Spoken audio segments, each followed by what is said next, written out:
Hi friends, welcome to Diya tiny cooking. So இன்றைக்கி நம்ம என்ன பார்க்க போகிறோன்னா ராகி தோசை தான் பார்க்க போகிறோம். எப்படி செய்யலான்னு பார்க்கலாம் வாங்க. ஃபஸ்ட்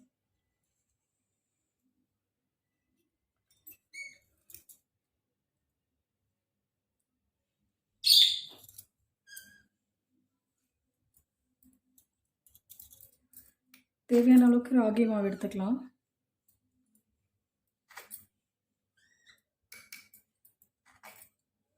இதோட போர்ஷன் வந்து பார்த்திங்கன்னா 3 பங்கு ராகி எடுக்கிறீங்கன்னா அதில் 1 பங்கு வந்து அரிசி மாவோ இல்லைனா வந்து ரவையோ நம்ம ஆட் பண்ணிக்கலாம். ஸோ நான் இன்றைக்கி வந்து ரவை ஆட் பண்ண போகிறேன்.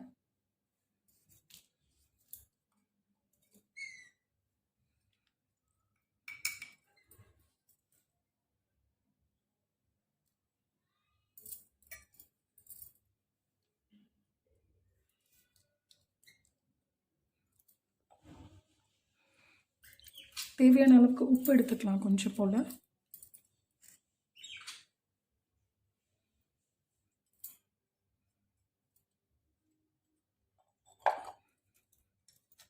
லைட்டாக ஒரு மிக்ஸ் பண்ணிவிட்டு தண்ணி ஊற்றிக்கலாம்.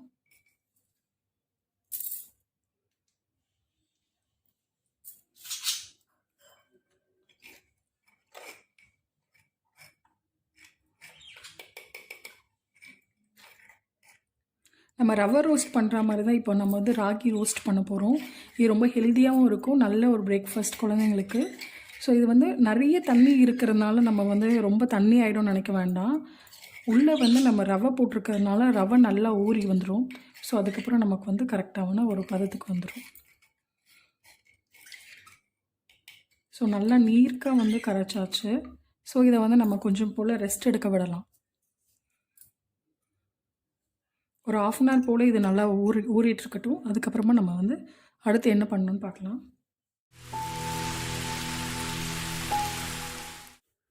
மாவு நல்லா ஊறிடுச்சு, உங்களுக்கு பார்த்தா தெரியும். ஸோ இதில் வந்து நம்ம என்னென்ன இன்க்ரீடியன்ட்ஸ் போடலான்றது காமிக்கிறேன். ஸோ இஞ்சி வந்து நான் கொஞ்சம் போல் எடுத்திருக்கேன். ஸோ இஞ்சி துருவி சேர்க்கும்போது ரொம்ப நல்லாயிருக்கும். ஸோ அதனால் வந்து இஞ்சி கொஞ்சம் போல் எடுத்திருக்கேன். பச்சை மிளகா வந்து குழந்தைங்களுக்கு கொடுக்குறேன்னா அதுக்கேற்ற மாதிரி காரம் எடுத்துக்கோங்க. நான் பச்சை மிளகா ஒரு 1/2 ஸ்பூன் போல் எடுத்துக்கிறேன். ஒரு 1/2 ஸ்பூன் போல் சீரகம்,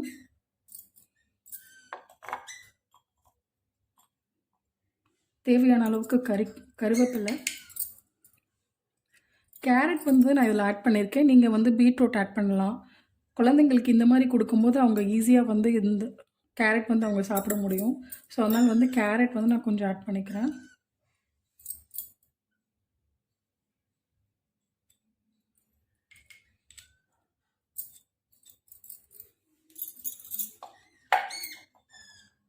வெங்காயம் வந்து நல்லா க்ரன்ச்சியாக இருக்கும். ஸோ அதனால் வெங்காயமும் ஆட் பண்ணிக்கலாம். நீங்கள் இதில் தக்காளி ஆட் பண்ணிக்கலாம். உங்களுக்கு என்னென்ன வெஜிடபிள்ஸ் பிடிக்குமோ எல்லாமே ஆட் பண்ணிக்கலாம். இது உண்மையாக ரொம்ப டேஸ்டியாகவும் இருக்கும், ரொம்ப ஹெல்த்தியாகவும் இருக்கும். இதை நல்லா மிக்ஸ் பண்ணிக்கலாம். ஃபஸ்ட்டு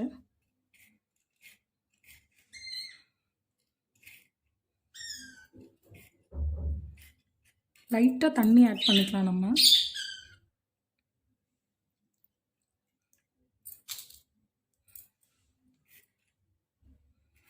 நம்ம ஒரு தடவை தோசை ஊற்றும் போதும் அடியிலேருந்து நல்லா மிக்ஸ் பண்ணிவிட்டு நம்ம ஊற்றும் போது தான் நமக்கு வந்து கரெக்டான ஒரு பதத்துக்கு தோசை வரும். இப்போ உப்பு வந்து டேஸ்ட் நம்ம பார்த்துக்கலாம். உப்பு கரெக்டாக இருக்கான்னு பார்த்துட்டு நம்ம வந்து தோசை ஊற்ற ஆரம்பிச்சிடலாம்.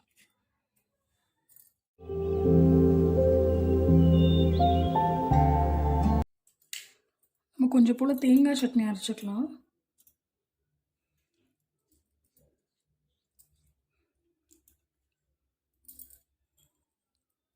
பச்சை மிளகாய் காரத்துக்கு ஏற்ற மாதிரி ஒரு பல் பூண்டு சேர்த்துக்கிறேன். ஃபஸ்ட்டு இதை நல்லா அரைச்சிக்கலாம்.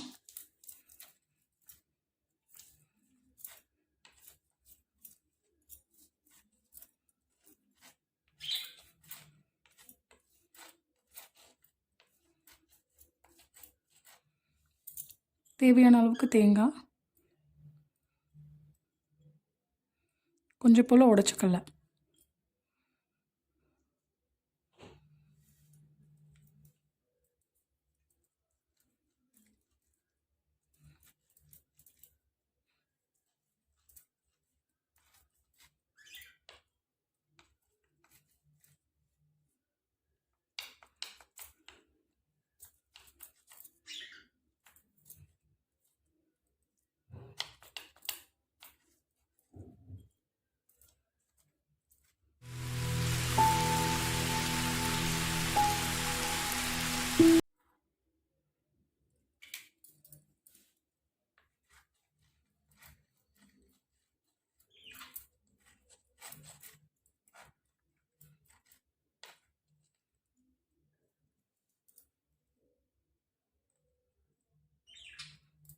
சட்னி ஒரு பாத்திரத்தில் வடித்து வச்சுக்கலாம்.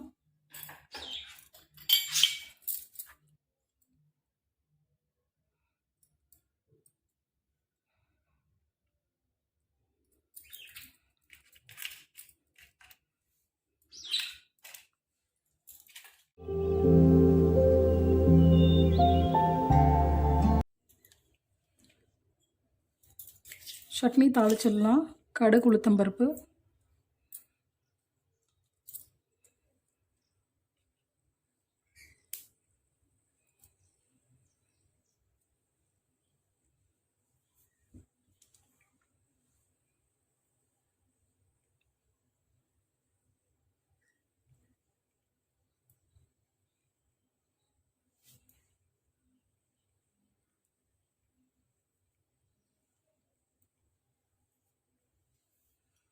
கொஞ்சம் போல் கருவேப்பிலை.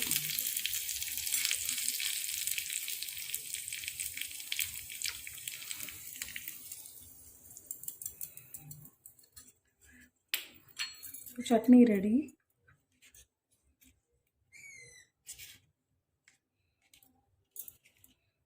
தோசை ஊற்றிக்கலாம்.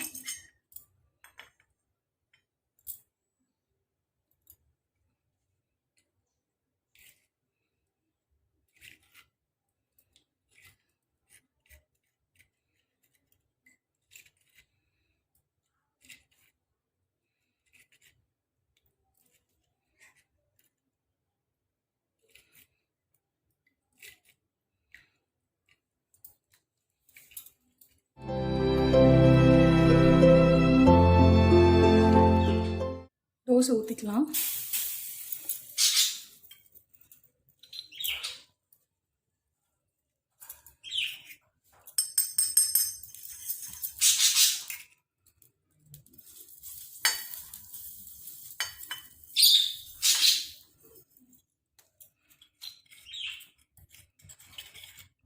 ஒரு தடவை தோசை ஊற்றும் போதும் நல்லா மிக்ஸ் பண்ணிவிட்டு ஊற்றுங்க.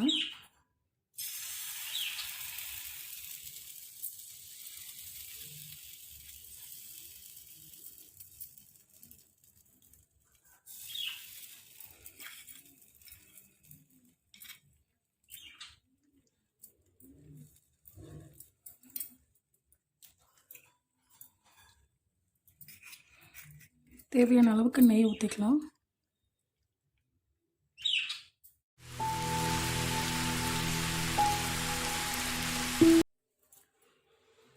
தோசை திருப்பி போட்டுக்கலாம்.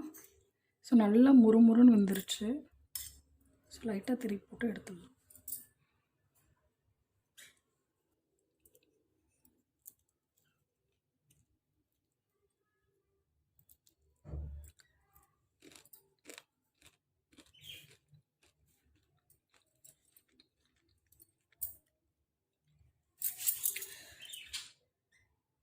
Thank you so much for watching this video.